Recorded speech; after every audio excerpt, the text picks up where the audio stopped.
When I was 7 years old, a handsome man Mom brought home gave me a box of mangoes. That day, Dad watched me happily eating the mangoes as he signed his name on the divorce agreement. Then, he jumped to his death. From that day on, mangoes became a lifelong nightmare for me. So, on our wedding day, I told my wife, Irene Johnson, if you ever want a divorce, just give me a mango. She held me without saying a word. From that moment on, mangoes became forbidden for her as well.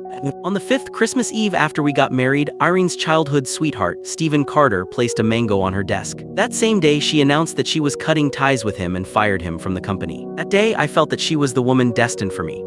6 months later, I returned from overseas after closing a billion-dollar deal. At the celebration dinner, Irene hands me a drink. After I drink half of it, Stephen, the man who was kicked out of the company, stands behind me and grins. "Is the mango juice good?" he asks. I look at Irene in disbelief, but she is holding back a laugh. "Don't be mad. Steve insisted I play a joke on you. I didn't give you a mango, just a bottle of its juice. But I think Steve is right. There's something wrong with you for not eating mangoes. Look at how much you enjoyed it just now," she says. I keep a cold expression, raise my hand, and splash the remaining mango juice onto her face. Then, I turn and walk away. Some things are never a joke. Mangoes aren't, and neither is my decision to divorce. Mr. White, your stomach condition has flared up due to stress-induced triggers. From now on, don't consume any food that you dislike. Otherwise, it might not just be a stomachache the next time. You could end up having part of your stomach removed. Stay in the hospital for a day's observation and make sure to let your family know to come as soon as possible. I went quiet after hearing the doctor. For a new project, I worked day and night abroad for 39 days straight and finally made it home safely. I never expected that a glass of mango juice from Irene Johnson at the celebration dinner would send me straight to the hospital. I instinctively opened the pinned WhatsApp chat. I had just typed 2 words when something felt off.